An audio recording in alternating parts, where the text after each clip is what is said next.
Okay, ladies and gentlemen, today we're going to be talking about the second primary topic in equilibrium, which is calculating K from concentration values that are given. So you're going to need your equilibrium notes, and you're going to need a calculator, and realistically that's it. They're not your reference table unless you think that you're going to need it for the acid calculation information, but by now most of us have those calculations memorized. You don't need to. You're always going to have your reference table available, but you are going to need at the minimum your notes and your calculator. So last time we talked about writing equilibrium expressions. That's the first primary topic in equilibrium. Products over reactants, everything raised to their coefficients, excluding solids and liquids. That's the first primary topic because that's a critical component of pretty much everything else that we're going to be doing in equilibrium, and pretty much everything else you're going to be writing equilibrium expressions as a means to solving the problem. But now that we've talked about writing equilibrium expressions, we can start to talk about what do you do essentially with that. Once you've written that equilibrium expression, what can you use with that? And what today's topic is, calculating K from concentration, is all about something that can be done with that. Just like when we write a rate law, sometimes it's not, we write a rate law, but then we're not done with the problem. Then maybe we use the rate law, we plug in numbers, and we calculate something else. That's essentially the idea that we're going with here. Once we write the equilibrium expression, we can plug in values and solve for different components of it. And that's what we're going to be talking about today. We're going to start to get into the calculations that we can do with equilibrium. So if you'll find this part of your notes where it says calculating K from concentration, this is the type of problem. It's exactly like it sounds. Concentration values are going to be supplied to you in the problem, and you'll be asked to determine the value of K. But the concentration values that are supplied in the question oftentimes are not the ones that you need. Because, like I said yesterday or last time, K depends on equilibrium concentrations. And rarely will a problem actually give you all of the equilibrium concentrations. It's much more likely that you will have to determine equilibrium concentrations from information in the question. And this slide is essentially describing how you do that. How do you take the limited information that you will be given, and from that determine equilibrium concentrations? Because once you get equilibrium concentrations, you can determine the value of K. So as it says, these steps, and as it says in your notes, determine initial and equilibrium concentrations where you can, determine what change had to have occurred between the initial and equilibrium concentrations that you know. And then number 3 is a really critical point. It says use stoichiometry to determine the change between the initial and equilibrium concentrations for the unknowns, and I'll be talking about what that means, but the key point of that is it says use stoichiometry.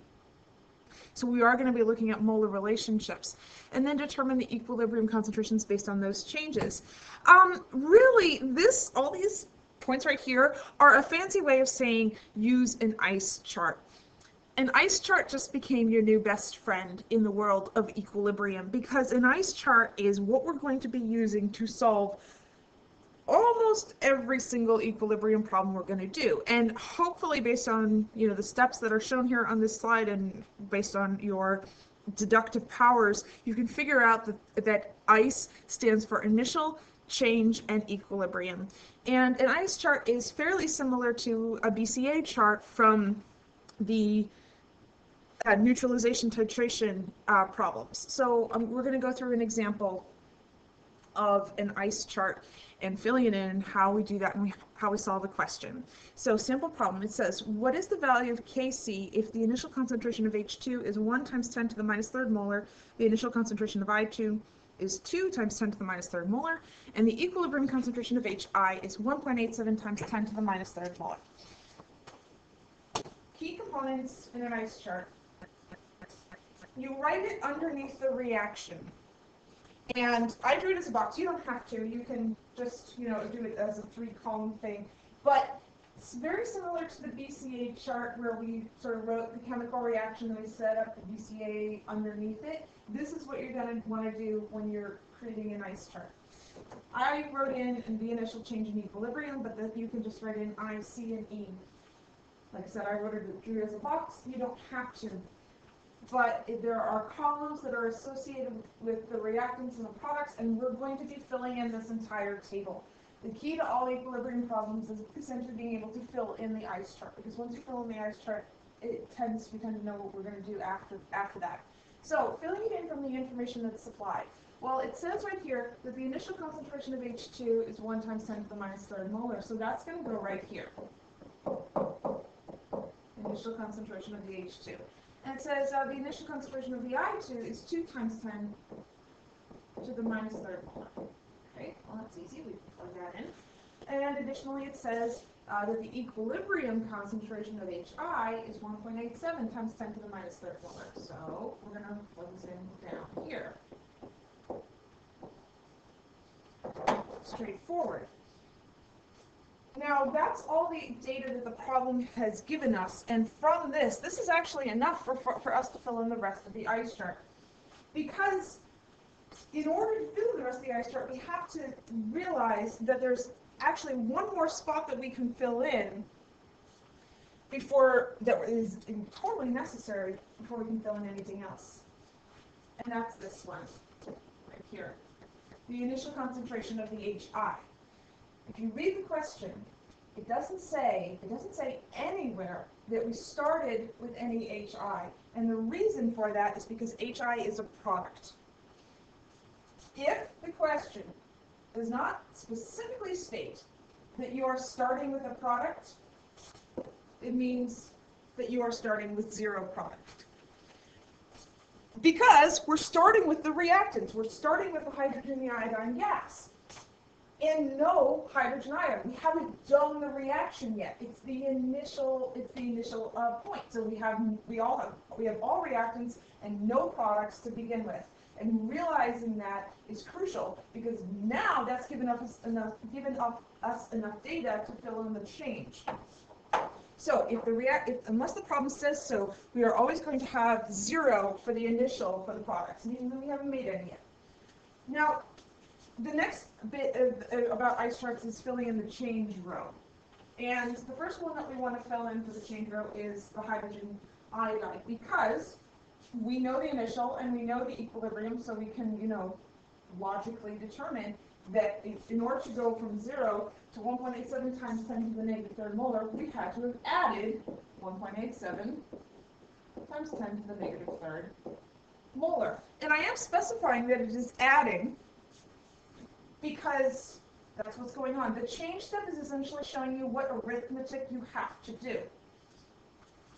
Now, knowing the change for one chemical species in a reaction is enough to let you figure out the change for everything else. Because the change in one thing is stoichiometrically related to the change in something else. So because there are 2 moles of HI coming from 1 mole of I2 and 1 mole of H2, we can use that molar relationship to essentially work backwards and figure out what the change must be for everything else. If we create 1.87 times 10 to the minus third moles of HI, which we are, or molar, I should say. Notice we are using, that is a big point that I want to make. We are using molarity in ice charts. That's what gets plugged in, not moles. It's a little different from BCA charts then. If I create 1.87 times 10 to the minus third molar HI, I look back at the ratio. 1 mole of H2 is needed to make 2 moles of HI. Right? 1 mole of H2 makes 2 moles of HI. So the amount of the 1.87 times 10 to the minus third, how much hydrogen would I have to have used to make the 2 moles of HI? Half. 1/2, because of the molar relationship. 1 H2 makes 2 HI. So if I'm making 1.87 times 10 to the minus third molar, it had to have come from half that amount of hydrogen gas. It's based on the stoichiometry. It's just simply starting at the HI and going to the H2 and using the coefficients. We're going to see that 1/2. Ditto for the I2, because the I2 is in a 1-to-2 relationship with the HI.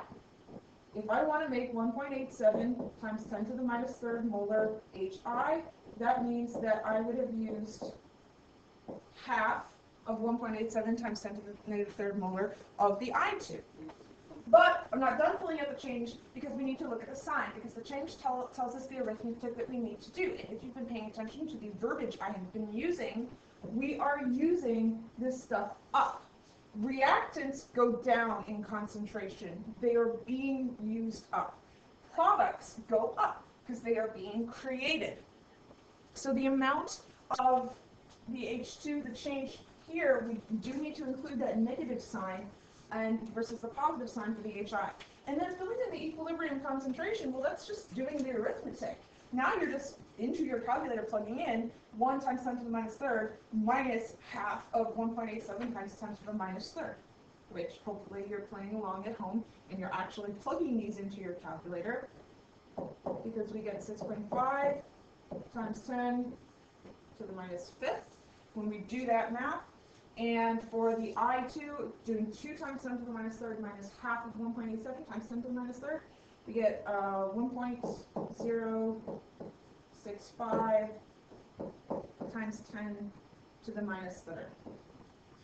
Having filled in the ice chart is critical, but we're not done with the question. Because the question is, what is the value of Kc? So in order to figure that out, the next step is to go to the equilibrium expression. So we're just going to write it. And remember, equilibrium expression, products over reactants raised to their coefficients. So I look back at the reaction, and I see that the products are HI, but it's raised to their coefficient, so I'm going to raise it to a power of 2. And then reactants, that's H2, coefficient is 1, so I can just leave that as is. And I2, also with the coefficient of 1. The Kc value is based on the equilibrium concentrations of everything in the reaction. We didn't have them before, but we do now. So now we take the entire last row of our ice chart, and we're going to plug it in. Plug it in into this equilibrium expression that we've written, because once we plug it in and we punch in the numbers and solve, we're going to get the value of Kc. So all I'm doing is plugging in the values. 1.87 times 10 to the minus third, that's squared, divide by the H2, which is 6.5 times 10 to the minus fifth, times the I2, which was 1.065 times 10 to the minus third. And then that's just solving. That's all you have to do at this point, because once you've solved that and plugged all those numbers in and got a value, that is going to be Kc. Everyone hopefully should be doing this on their own. Plug, plug, plug. Be careful when you're dividing. Make sure you're using your calculator correctly. And when I do this, I get a Kc value of 50.5. And you're done with the question. So it's all about the ice chart. It's all about filling in what you know, and then using what you know, figure out the change where you can, and then using the change, applying it to the other reactants and products based on stoichiometry. That's it. That's the equilibrium problem. Now, going to the next slide. Realistically, we did a series of steps. And the steps that were performed in that last problem are going to be the same steps that you're going to be doing in equilibrium problems again and again and again and again and again. They're always the 3 fundamental steps to doing an equilibrium question. Step number 1, write a reaction to describe the system if it is not already given to you. You won't always get a reaction in an equilibrium problem. If you are not given a reaction, write one. Because we need it for the equilibrium expression. We need it to be able to know the coefficients and molar ratios. It's absolutely vital.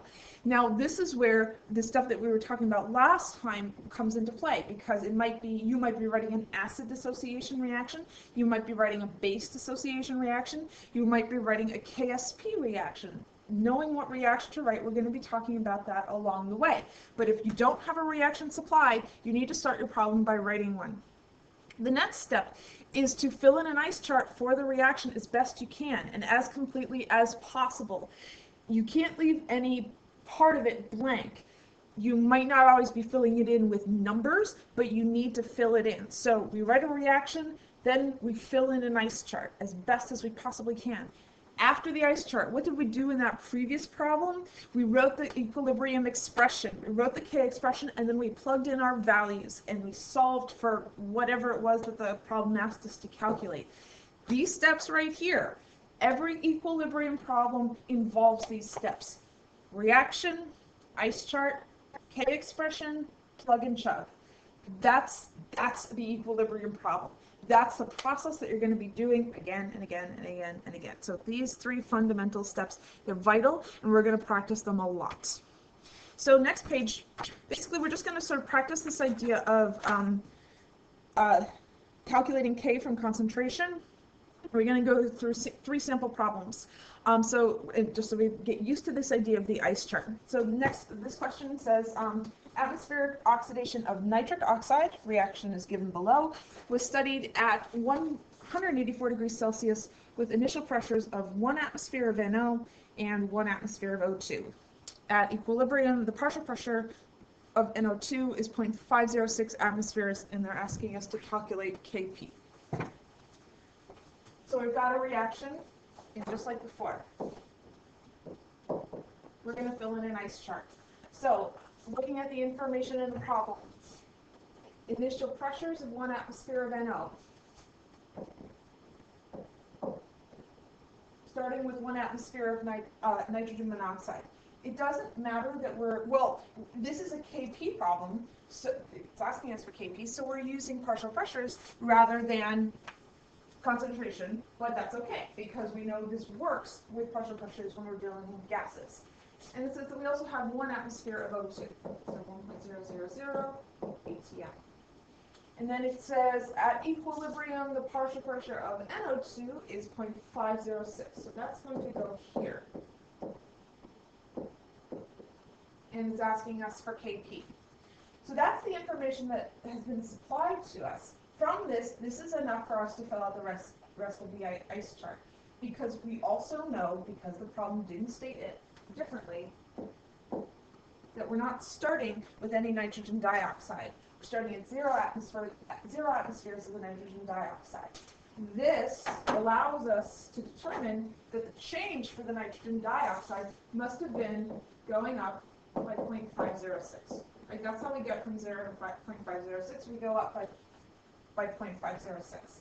Knowing the change in one column is enough to get you the change in all of the other columns because it's based on the coefficients. So now we're looking at the ratio between nitrogen dioxide, oxygen gas, and nitrogen monoxide. And I notice that the nitrogen monoxide and the nitrogen dioxide have the same coefficient, so they are in the same ratio to one another. So if nitrogen dioxide went up by 0.506 because it's a product, the nitrogen monoxide must have gone down by 0.506. They're in the same molar ratio, so they would have changed by the same amount. Now, oxygen does not have the same coefficient as the nitrogen dioxide. It is a coefficient of 1. One oxygen is capable of making 2 nitrogen dioxides. So the change in this case is going to go down because it's a reactant. Reactants are used up. It will go down by half. 1 O2 makes 2 NO2s, so 0.506 is a change for the NO2. Half of that will be the change for the O2. And then it's just math. It's just plugging in. So in your calculators, you're doing 1 minus 0.506. And hopefully you get 0.494. And then you're doing 1 minus half of 0.506. Hopefully you're getting 0.747.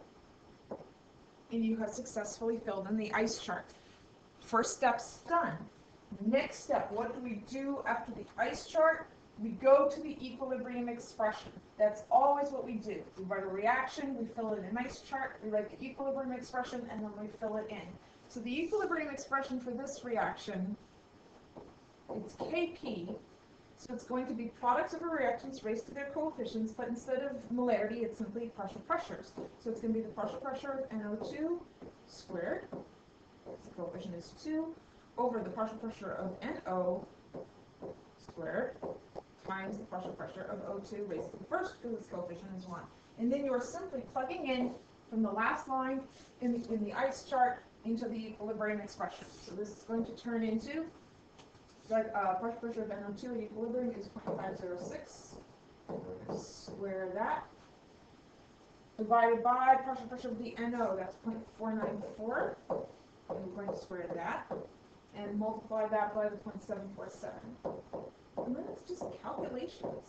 It's just plugging stuff into a calculator and getting an answer. So punch, punch, punch, punch, punch, punch.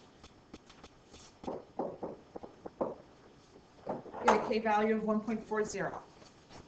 It's the same process. It doesn't matter a lick that this is a partial pressure problem because we do the exact same thing. Exact same thing. Looking at the same type of problem in terms of a Ka question.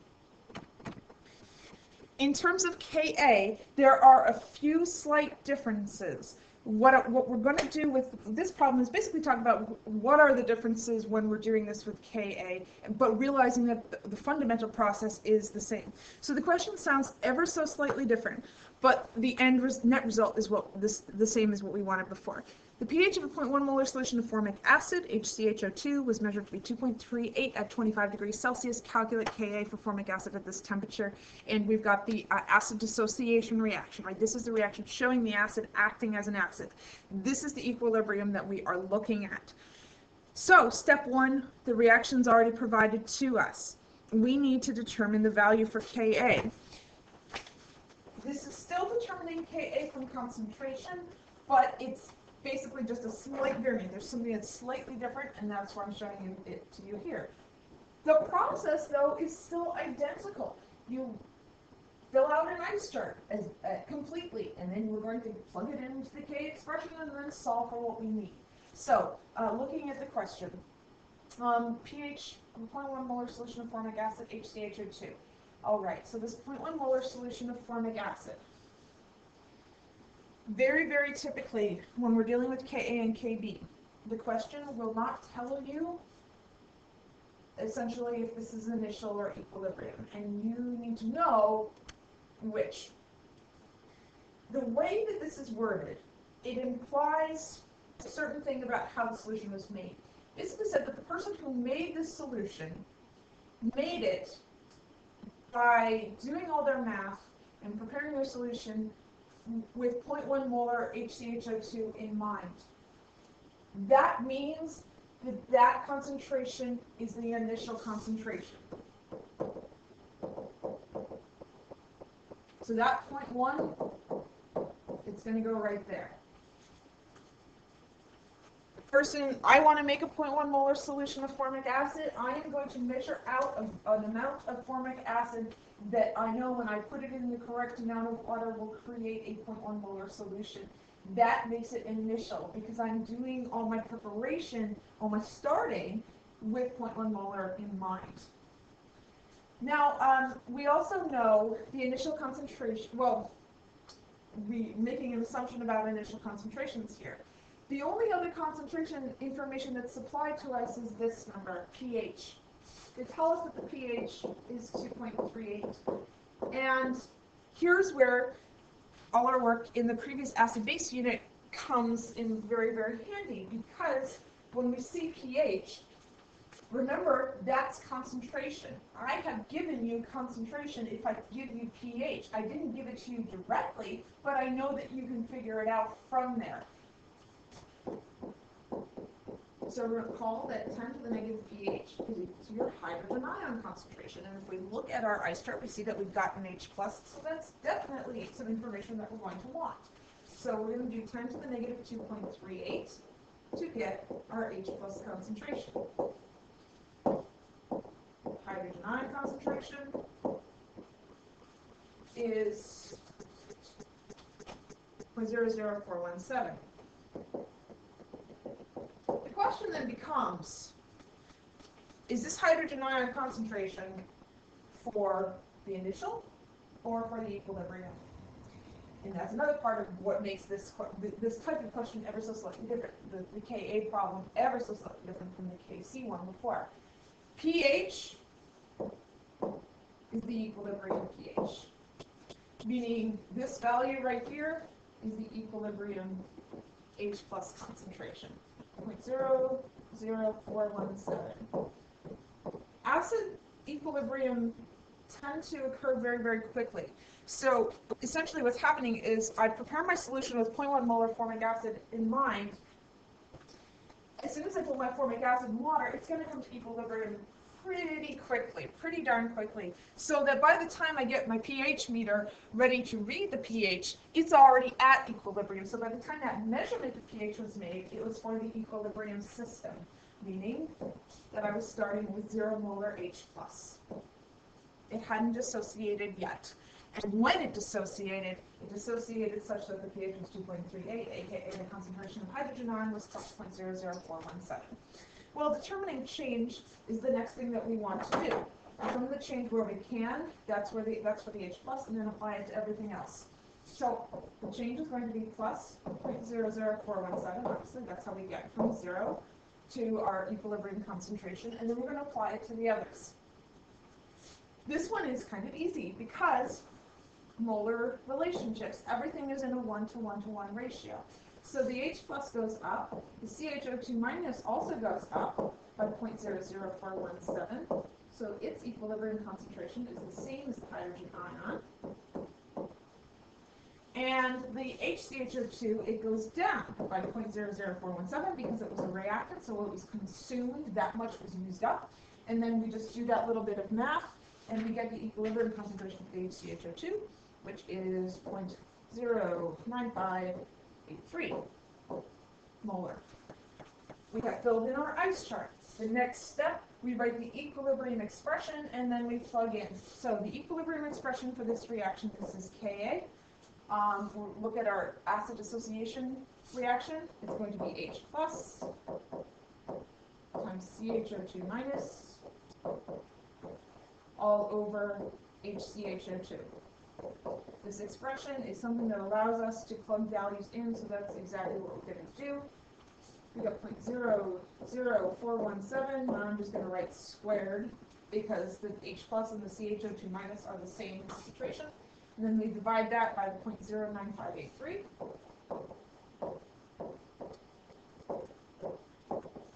We do that math, punch, punch, punch, calculate, calculate, calculate. Get a Ka value of 1.81 times 10 to the minus 4. Recall that K values are unitless. They're a unitless number, so we can simply leave it at that. This is the same process. This process that we just did in this problem, it was the exact same process that we did for the two problems previously. It was ever so slightly different because we had pH, and we used pH to get the hydrogen ion concentration, but other than that, it was pretty much the same thing. So separating, it's incorrect, I think, in your head to say that a Ka problem is fundamentally different than a Kc problem, because it isn't. It's the same thing. We're doing the same thing. And I will add that this is what the book doesn't do. The book sort of treats Ka problems like there's this totally new type of equilibrium that you haven't seen before, when they're really, really, really not. So it's just going through the work for people who aren't there. Now calculating Kb from pH. We're not going to go through a Kb problem because it is virtually identical to the Ka problem. The only ever so slight difference, if you're asked to determine Kb from pH, is that you don't want the hydrogen ion concentration in a Kb problem. In a Kb problem, you want the hydroxide, the OH minus concentration. You have pH though, so big whoop. You turn the pH into the POH and POH into the hydroxide concentration, and then you have the hydroxide concentration, right? Because we're used to that if I give you one of the four values, pH, POH, hydrogen ion concentration, or hydroxide ion concentration, you can calculate all of the other three. So if we're doing a Kb problem, it's going to be the exact same process as the Ka problem. You're just going to take your pH and you're going to get to OH minus instead of to H plus. But it's going to work the exact same way. it's going to sound very, very similar as well. They'll say an initial, a solution was made that was, 0.2 molar of some weak base and had a pH of, 10.3. Determine the Kb value. So it's going to sound very, very similar. So next up, and on the next page, the last one that we're going to go through today is looking at how this type of problem can be asked in terms of KSP. Example problem shown right here, it says a saturated solution of silver chromate, Ag2CrO4 solid, is prepared where the silver ion concentration is 1.3 times 10 to the minus 4th molar. Calculate KSP assuming that the solution is at equilibrium. And I have provided the reaction that is going on because KSP is still slightly new. We haven't talked about that before. But recall that the reaction in KSP problems, it's just a solid dissociating into ions. That's it. So I'm taking my Ag2CrO4 and I'm writing a reaction where it's dissociating into 2 silver ions and 1 chromate ion. That's the reaction that's occurring. And also remember that insoluble doesn't really mean insoluble, it just means that not a lot of it dissolves. That's why we're doing this question, so we can sort of figure out just how much of it is dissolving and use that to comment on the KSP value. So this is our reaction, and we're going to calculate KSP, and it's going to be the exact same process. We're going to write an ice chart, we're going to write the equilibrium expression, we're going to plug in, we're going to solve. Same process for all types of equilibrium questions, trust me. A few things before we write the ice chart, though. I want to point out this term right here, saturated. Obviously, I know that if I ask you, you tell me it means that you can't get any more to dissolve. And my response is, why can't you get any more to dissolve? And the reason is, if you have a saturated solution, that's code for the solution being at equilibrium. I didn't really need to tell you this last sentence that says assuming the solution is at equilibrium. It's enough if I say that the solution is saturated. A saturated solution of salt is at equilibrium for this dissociation reaction that's occurring. So saturated in terms of solids means basically this reaction right here, that we are at equilibrium. So we want to calculate KSP, so we're going to fill out an ice chart, and we're going to plug in everything that we know. So we're only given one concentration, and that's the silver ion concentration. And considering that they said it's saturated that we are at equilibrium, that is not our initial concentration. That is our equilibrium concentration, the 1.3 times 10 to the minus 4th. It's saying we made the solution, we knew it was saturated, and then we measured the concentration, and turned out that the concentration was 1.3 times 10 to the minus 4th. Now that's the only number that the problem gives us, but that's the only number that we need, because from that we can work out everything else. So we must have had 0 for our products, because it's not saying that we're making it in something that already has a certain concentration of chromate. No. It's saying that, when we measured it at equilibrium, it turned out it's 1.3 times 10 to the negative 4th, so 0 must be our starting amount. Now, this, the Ag2CrO4. We have no data on the Ag2CrO4, and we don't need any. And I'm kind of hoping that you have an inkling as to why we don't need any data about the Ag2CrO4. I'm hoping that by now, at least a few of you have noticed this. Solid. It's a solid. We do not include solids or liquids in our equilibrium expression, which means that we don't need this entire column in our ice chart. It's not included in the equilibrium expression, great. Don't have to fill anything in for the Ag2CrO4. So solids and liquids, you can cross off their entire column in ice charts. You're not interested in filling them in, which makes the rest of our ice chart incredibly easy to fill in. So we've got the silver. To go from 0 to 1.3 times 10 to the minus 4th, obviously we have to go up by 1.3 times 10 to the minus 4th. And then for the chromate, we're also going to be increasing, but to figure out how much we're increasing by, we have to look at the molar ratio. So the molar ratio is 2 silvers to 1 chromate. So we're going to be going up by half. Right? Half. Half of 1.3 times 10 to the minus 4th. Half of 1.3 times 10 to the minus 4th is 6.5 times 10 to the minus 5th. And that is the equilibrium concentration of the chromate ion. Now, after we fill in the ice chart, we write an equilibrium expression. In this case, it's KSP. So we look at our reaction. Products of our reactants minus to their coefficients. Well, I've got silver. It's squared because the coefficient is 2. And I have the chromate ion. Its coefficient is 1. So I just leave it as is. And it's going to be over 1. We're done writing the equilibrium expression because solid. It's a solid. So that's it. That's our KSP expression right there. Ag plus squared times CRO for 2 minus. And then set plug in. We're just going to plug in these values. 6.5. So we're going to do 1.3 times 10 to the minus 4th. Square it. Multiply that by 6.5 times 10 to the minus 5th. Plug, plug, plug. Punch into your calculator. We're looking for the value of KSP. We have absolutely everything that we need. When I do that calculation out, we get 1.10 times 10 to the minus 12th, and it's a unitless value, so we are done with the question.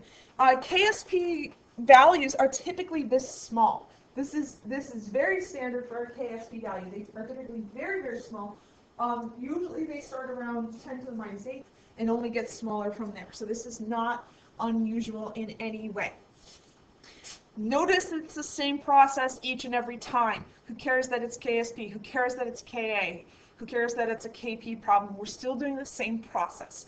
We use the same process in all of our equilibrium problems. We write a reaction. We fill in an ice chart, we write the equilibrium expression, we plug into the equilibrium expression and solve for the unknown. You can now do the homework assignment that is on this primary topic. We are done with this particular primary topic. We've covered everything we need to about calculating K from concentration. So you can do the calculating K from concentration part of the homework.